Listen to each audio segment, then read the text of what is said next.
Caroline, je voudrais qu'on reçoive Dominique Verdeillan. Dominique, vous le connaissez bien, évidemment, tous les téléspectateurs de France 2 aussi. Bonjour Dominique, Bonjour. ça fait plaisir de vous voir sur ce plateau. Oui. Bienvenue à la maison. Exactement. On vous voit beaucoup dans les éditions du 13h, du 20h, puisque ça fait maintenant 25 ans, on peut le dire, hein, que vous êtes le spécialiste maison et le spécialiste justice.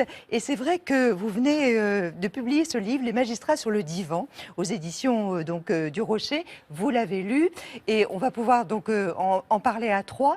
Et c'est absolument passionnant parce que vous avez fait une enquête en profondeur, mais une enquête psychologique en fait sur ces personnes qui rendent la justice, qui sont des magistrats, qui sont des juges, qui sont confrontés à des affaires parfois abominables et qui sont des humains, des hommes, des femmes, et qui rentrent chez eux avec parfois la boule au ventre. Oui, c'est une profession qui n'a pas le droit de montrer ses sentiments. À l'audience, dans un cabinet, lorsqu'on est juge d'instruction, on n'a pas le droit de montrer qu'on est sensible à ce que vous raconte la victime ou le futur mis en examen. Il faut montrer une neutralité. Il faut montrer une neutralité. C'est la robe qui sert de carapace, de rempart, et donc il n'y a pas d'émotion. Et je me suis dit, mais comment ils gèrent tout ça? Et comment on peut continuer à juger, à rendre la justice au nom du peuple français, alors que, justement, ces émotions, ces ressentis, on les garde pour soi.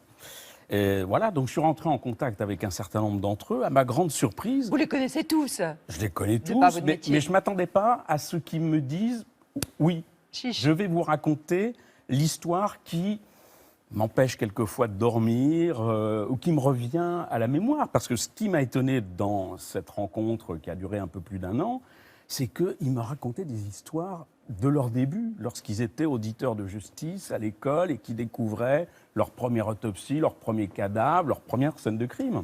Alors, en fait, il faut distinguer les magistrats qui sont blindés, on va dire, qui ne montrent pas trop leurs émotions.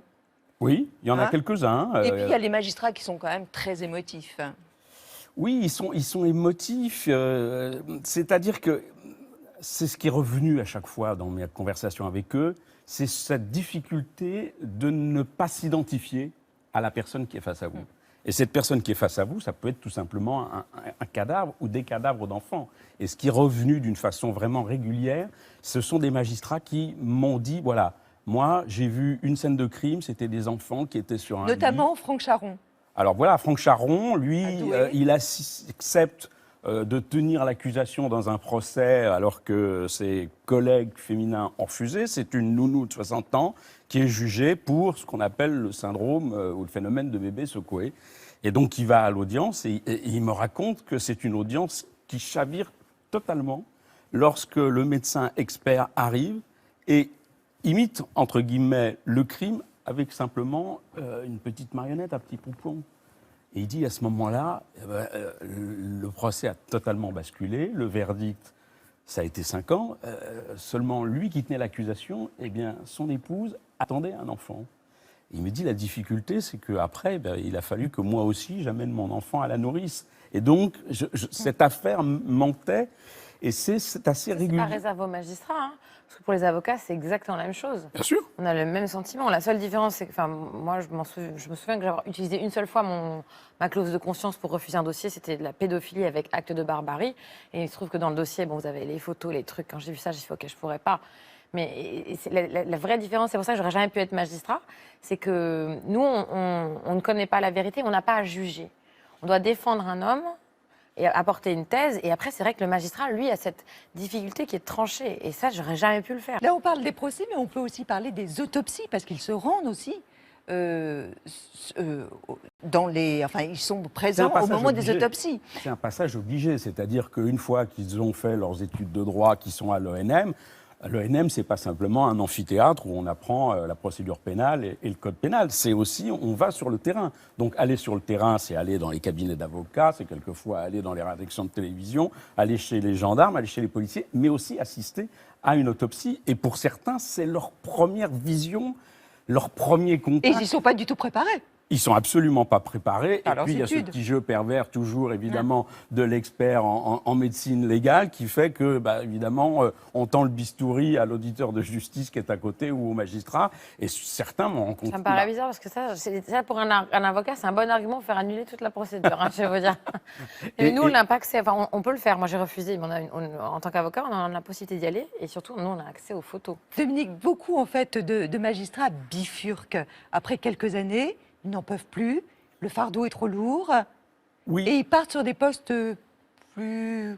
Alors, Plus il y a quoi, à plus la fois, confortable évidemment, la volonté de monter dans la hiérarchie. Et donc, à ce moment-là, on est moins, évidemment, dans le vécu. J'ai rarement eu des présidents de cour d'assises ou des juges d'instruction me dire, au bout d'un certain temps, j'en ai eu assez, il a fallu que je fasse autre chose. Ceux vraiment qui m'ont dit d'une façon, là encore, récurrente, il a fallu que je m'arrête, ce sont les juges des enfants.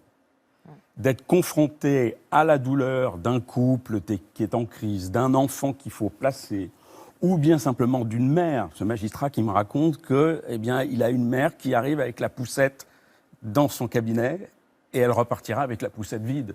Parce que malheureusement, l'enfant, il faut le placer dans une famille d'accueil parce qu'elle n'est plus en capacité de jouer son rôle de mère. Bah, c'est ce que vous disiez tout à l'heure, c'est-à-dire que bon, j'assume quand je suis dans mon cabinet, ce que vous disiez aussi, Caroline Vigneault, mais quand je rentre chez moi, bah, il faut que je digère ça. Je digère ça et avec la difficulté, c'est que je ne peux en parler à personne. Oui, parce qu'ils disent presque tous qu'ils ne sont pas vraiment soutenus par l'administration.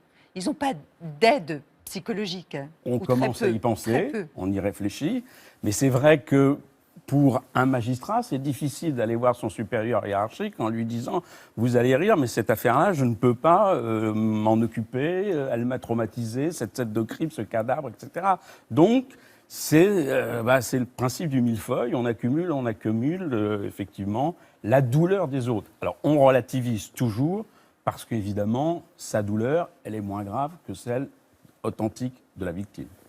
Comment les magistrats, en fait, ils vivent le fait aussi qu'ils ne puissent pas résoudre toutes les énigmes? Est-ce que ça aussi, c'est douloureux vis-à-vis des familles, notamment? Oui, c'est ce que j'appelle le goût d'inachevé. C'est-à-dire qu'effectivement, ils changent de fonction aujourd'hui tous les 10 ans.